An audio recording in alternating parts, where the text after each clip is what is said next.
Shalom Bapak Ibu. Tema firman sharing saya kali ini judulnya 14, 14, 14. Pola ilahi di dalam silsilah Mesias.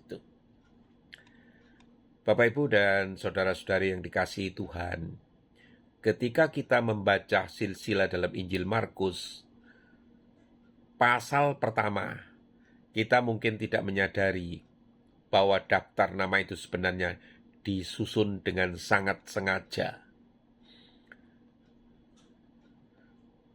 Di akhir dari silsilah itu, Matius menulis sesuatu yang sangat menarik. Jadi seluruhnya ada 14 keturunan dari Abraham sampai Daud, 14 keturunan dari Daud sampai pembuangan ke Babel, dan 14 keturunan dari pembuangan ke Babel sampai Kristus.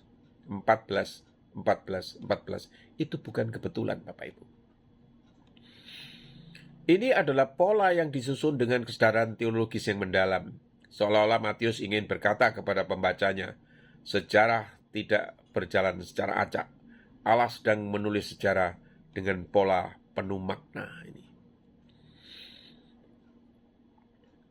Inilah 3 bab besar di dalam silsilah keselamatan, Bapak Ibu.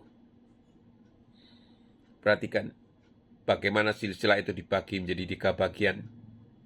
Dari Abraham sampai Daud yang pertama. Dimulai dari Abraham dan berakhir pada Daud. Ini adalah zaman janji dan kebangkitan bangsa Israel. Allah memanggil Abraham keluar dari negeri yang asing. Dari satu keluarga kecil, lahirlah sebuah bangsa.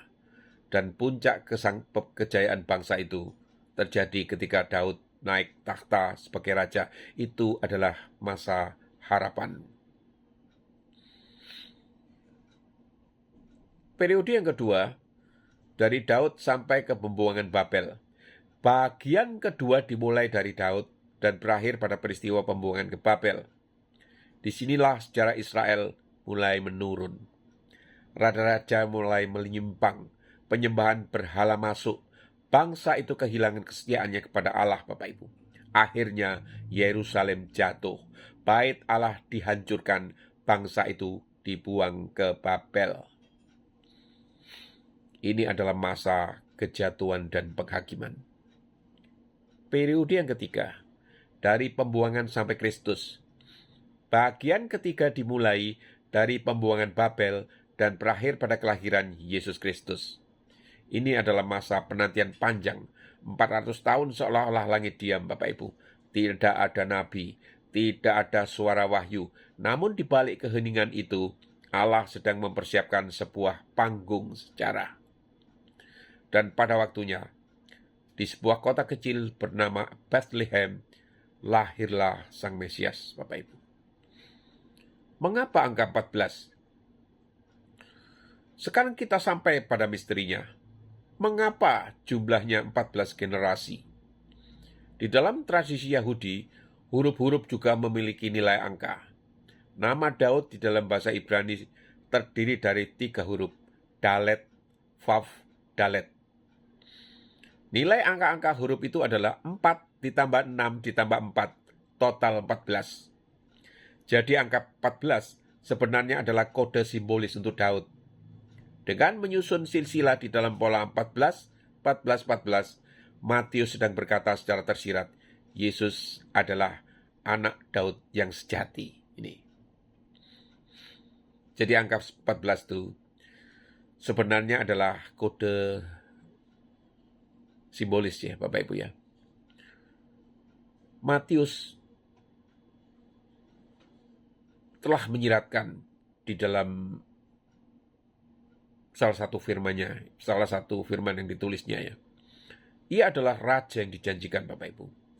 Ia adalah penggenapan nubuat dari para nabi. Inilah buktinya Bapak Ibu, bahwa Allah mengendalikan sejarah. Bapak Ibu, bayangkan berapa banyak generasi yang tercatat di dalam silsilah itu. Orang-orang lahir, hidup, bekerja, berjuang dan mati Sebagian dari mereka mungkin tidak pernah tahu bahwa hidup mereka sedang menjadi bagian dari rencana besar Allah ini. Tetapi Allah melihat seluruh sejarah seperti seorang penulis yang melihat seluruh cerita, Bapak Ibu. Ia menenun kehidupan manusia menjadi satu kisah keselamatan. Dari Abraham kepada Daud, melalui pembuangan hingga kepada Kristus, tidak ada satu generasi pun yang sia-sia. Ketika wahyu ayat Allah digenapi, Allah berkata kepada Yesus, datang pada kepenuhan waktu, bukan terlalu cepat, bukan terlalu lambat, Bapak Ibu. Tepat pada waktu yang telah ditentukan oleh Allah sejak awal sejarah ini. Ketika dunia Romawi membangun jalan-jalan besar, ketika bahasa Yunani menjadi bahasa umum dunia, ketika bangsa Israel sedang menantikan Mesias, pada saat itulah Allah mengutus anaknya.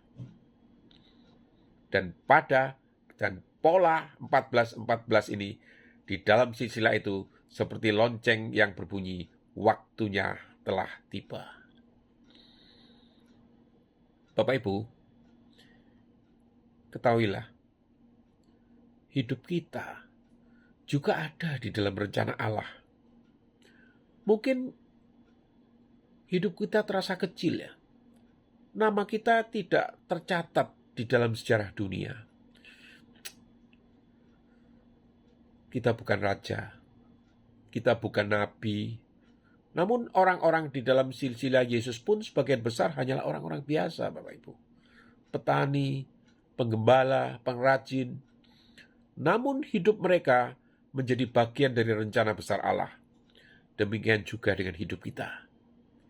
Tuhan bekerja bahkan melalui hari-hari biasa kita, melalui doa-doa kecil kita, melalui kesetiaan sederhana kita.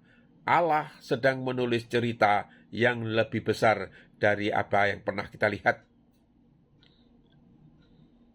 Sejarah sedang menuju kepada Sang Raja. Bapak, Ibu, dan saudara-saudari, silsilah di dalam Injil bukan sekedar daftar nama. Itu adalah kesaksian bahwa Allah setia kepada janjinya. Selama berabad-abad dunia menunggu, generasi datang dan pergi, tetapi akhirnya janji itu digenapi di dalam satu pribadi, Yesus Kristus. Ia adalah anak Abraham yang membawa berkat bagi bangsa-bangsa. Anak Daud yang mewarisi tahta kerajaan, dan juru selamat dunia yang datang untuk menebus manusia. Sejarah dunia bergerak menuju Dia. Dan suatu hari nanti, seluruh sejarah akan mencapai puncaknya ketika Kristus datang kembali di dalam kemuliaannya. Pada hari itu, segala generasi akan melihat bahwa sejak awal, sejak Abraham, sejak Daud, bahkan sejak Adam, Allah sedang menulis satu cerita besar, cerita tentang penebusan melalui Yesus Kristus. Amin.